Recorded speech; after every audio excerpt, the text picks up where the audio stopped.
Hello అండి, అందరికీ నమస్కారం. ఈ వీడియోలో ఆ, అమెరికాలో ఉన్న మన తెలుగు వాళ్ళు, మన ఇండియన్స్, ఆ తల్లిదండ్రులు వాళ్ళ పిల్లల్ని ఇక్కడ స్కూల్స్కి పంపించేటప్పుడు వాళ్ళ ఆలోచన విధానం ఏంటో చూద్దాము. రైస్, కూరగాయలు, వంటలు, తినే తిండి అన్నీ మన ఇండియా నుంచి వచ్చిన సామాను మెజారిటీ కేసెస్లో తెచ్చుకొని ఇంట్లో వండుకొని ఇంట్లో మొత్తం ఫుడ్ అంతా ఇండియన్ మన మన ఏ లొకాలిటీ ప్రకారం ఏ స్టైల్ యూస్ చేస్తామో, ఏ స్టైల్ని రోజు తింటూ ఉంటామో అదే వండి పెట్టుకుంటుంటారు. అలాగే డ్రెస్సింగ్లు కూడా ఇంట్లో ఇంట్లో ఉన్నంత వరకు మాత్రం డ్రెస్సింగ్ సెన్స్ కూడా మన ఇండియన్దే పాటిస్తుంటారు ఆడవాళ్ళు. బయటికి వెళ్ళినప్పుడు మాత్రం జీన్స్, టాప్ ఇలాంటివే ఎక్కువ ప్రిఫర్ చేస్తూ ఉంటారు. సో ఇంట్లో వాళ్ళ లోకల్ రీజనల్ లాంగ్వేజ్, వాళ్ళు పుట్టి పెరిగినప్పుడు మాట్లాడే మాతృభాషని మాట్లాడి, సో వాళ్ళు పిల్లలకి ఏమి ఇస్తాం అనుకుంటున్నారంటే, మనం మాతృభాష మాట్లాడుతున్నాము, మాతృభాష వచ్చేస్తుంది, మన మాతృభాష మన ఇండియన్ తిండి తింటున్నాము, మన తిండి వచ్చేస్తుంది, మనము ఇంట్లో పద్ధతిగా సాంప్రదాయంగా ఉంటున్నాం కాబట్టి మన సాంప్రదాయాలు వచ్చేస్తాయి అని అనుకుంటున్నారు. అది కొంతవరకు నిజమే. కానీ పిల్లల్ని మనం ఇంట్లో ఒక 3-4 సంవత్సరాలు మాత్రమే ఉంచుకుంటున్నామండి. తర్వాతకి మనము స్కూల్కి పంపిస్తున్నాము. స్కూల్కి పంపించేది మనం పిల్లల్ని దేనికోసం అంటే వాళ్ళ భవిష్యత్తు నిర్మించడం కోసం పంపిస్తున్నాము. వాళ్ళ భవిష్యత్తు నిర్మించమని మనం ఇండియన్ స్కూల్కి పంపించట్లేదండి, అమెరికాలో స్కూల్కి పంపిస్తున్నాము. అమెరికా స్కూల్లో మన ఇండియన్ సాంప్రదాయాలు, ఆలోచన విధానాలు, పద్ధతులు, పాటింపులు అవన్నీ ఉండవు. అక్కడ ఏమైపోతుందంటే వాళ్ళు ఎదిగే కొద్దీ అమెరికన్ కల్చర్కి, అమెరికన్ అలవాట్లకి, అమెరికన్ ఆలోచన విధానాలకి, ఇక్కడున్న సిస్టమ్కి వాళ్ళు అలవాటు పడే ప్రయత్నం చేస్తుంటారనమాట.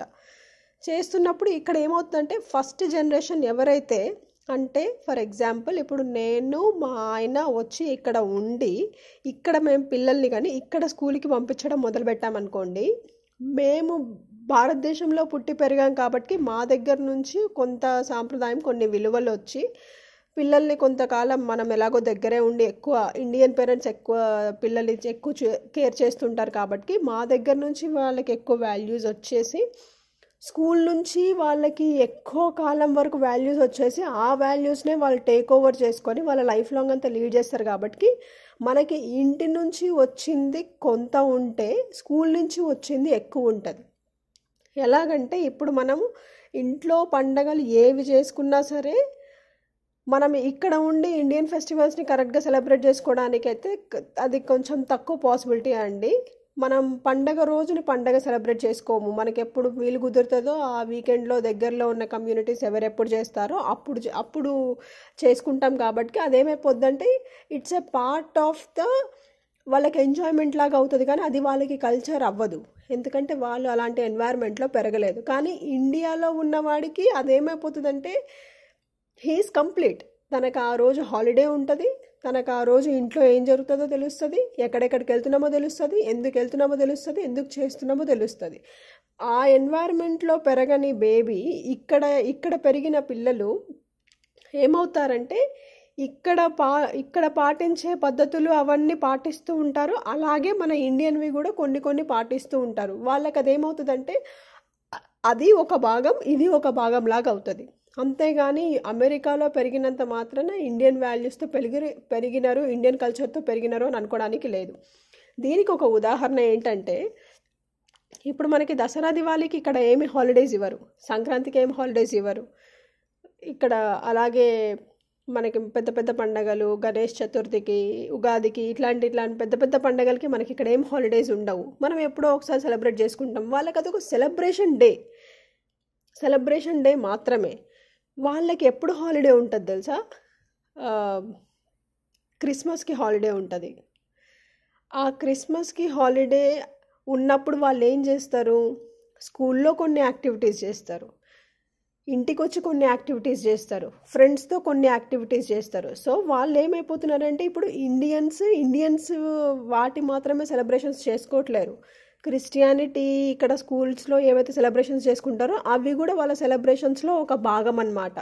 ఇప్పుడు ఇండియన్ ఫెస్టివల్స్ ఒక భాగం అయితే అది ఇంకొకటి కూడా ఇంకొక భాగం. వాళ్ళకి అది గ్రోయింగ్ ఫర్దర్ ఏమవుతుంది అంటే వాళ్ళు చదువు కోసం తల్లిదండ్రుల నుంచి దూరంగా వెళ్ళిపోయి వేరే స్టేట్స్లలో ఉన్నప్పుడు వాళ్ళేమి ఇండియన్ ఫెస్టివల్స్ని పాటిస్తారని మనం చెప్పలేమండి. పాటించాలి అని కూడా మనం ఎక్స్పెక్ట్ చేయలేము. ఎందుకంటే ఇక్కడ సొసైటీ ఏది పాటిస్తుందో వాళ్ళు మెల్లమెల్లగా పెరిగే కొద్దీ వాటికి అలవాటు పడిపోయి ఇక్కడ ఫెస్టివల్స్ని సెలబ్రేట్ చేసుకోవడం స్టార్ట్ చేస్తారు. ఒక జనరేషన్ చెప్పాలనుకుంటే కొంచెం మిక్స్ అండ్ మ్యాచ్ ఉండొచ్చు, అంటే అది చేయొచ్చు ఇది చేయొచ్చు. కానీ ఒక్కసారి వాళ్ళు ఇక్కడ పెరిగిన తర్వాత, అమెరికాలో పెరిగిన తర్వాతకి పిల్లలు వేరే కంట్రీలో ఎవరో ఒకరిని పెళ్లి చేసుకున్నారు అనుకోండి, లేదా ఇక్కడ వాళ్ళనే పెళ్లి చేసుకున్నారు అనుకోండి, అమెరికన్ ఫెస్టివల్స్ ఒక 90% 95% అన్నీ పక్కకు పడిపోతాయి.